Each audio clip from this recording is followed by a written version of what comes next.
Bonjour et bienvenue pour l'essai du T-Max 2015. Alors dans les grandes lignes, il ne change pas beaucoup. On retrouve le boomerang central, l'arrière fuyant et l'avant plongeant. C'est cette face avant qui change avec un nouveau carénage. Le feu de position est remplacé par un déflecteur pour réduire très légèrement les turbulences. Les rétroviseurs redessinés sont un peu plus hauts pour une meilleure visibilité.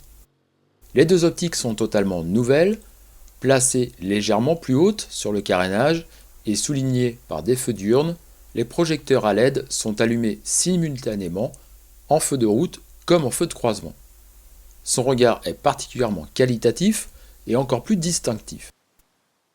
Enfin, un changement important est la greffe de la nouvelle fourche inversée de 41 mm accompagnée d'étriers de frein à montage radial. Le but est de donner un aspect plus sportif à la machine, mais surtout d'améliorer le guidage et le ressenti du freinage. Côté pratique, Yamaha installe un système sans clé sur son T-Max. Il suffit d'avoir la clé dans sa poche à moins d'1 mètre pour pouvoir, à l'aide des boutons, le mettre en route, débloquer la direction ou ouvrir la selle. Au fond de la boîte à gants, une serrure ouvre la selle en cas de problème de batterie car il n'est pas possible d'avoir une clé classique, ce système est de série. A noter qu'on peut désactiver la clé en cas d'inutilisation prolongée avec un bouton au dos. Un casque intégral trouve sa place sans problème dans le coffre moquetté et éclairé. Une prise 12 volts standard est maintenant installée de série dans le tablier. Elle permet de recharger son téléphone, mais il n'y a pas d'emplacement prévu à proximité. À la conduite, rien ne change en dehors de la fourche classique qui cède sa place à une fourche inversée avec des étriers radiaux. Difficile de trouver une grande évolution dans le ressenti de la fourche sans comparaison directe sur exactement la même portion de route. La tenue de cap et l'agilité du T-Max étaient excellentes, c'est toujours le cas. Le petit bonus apporté par le nouveau binôme fourche-étrier est principalement pour le freinage. Il gagne en puissance mais surtout en finesse de dosage. En contrainte sur une forte décélération, la fourche permet sans doute un meilleur guidage et un freinage avec un ressenti plus précis. Dans des conditions normales de conduite, la précision et la rigueur de ce scooter ne faisaient de toutes les façons jamais défaut.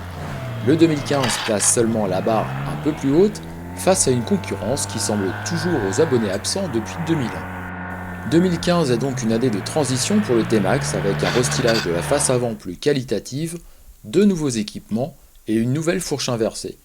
Yamaha présente donc un T-Max encore amélioré sans perdre tout ce qui fait son intérêt. Les propriétaires actuels ne seront pas dépaysés et les nouveaux trouveront une machine encore plus aboutie. Alors on peut hésiter avec son concurrent désigné qu'est le BMW C600 Sport ou pourquoi pas le Suzuki Burgman 650, plus pratique mais moins agile. De notre côté on aime bien la sensation du frein avant, le style plus qualitatif et la prise 12 volts en fin de série. Et on aime un petit peu moins la protection du pare-brise malgré le nouveau déflecteur, le volume du coffre qui est réduit et le système sans clé qui est imposé. On termine avec la fiche technique du T-Max 2015 avec deux choses à relever.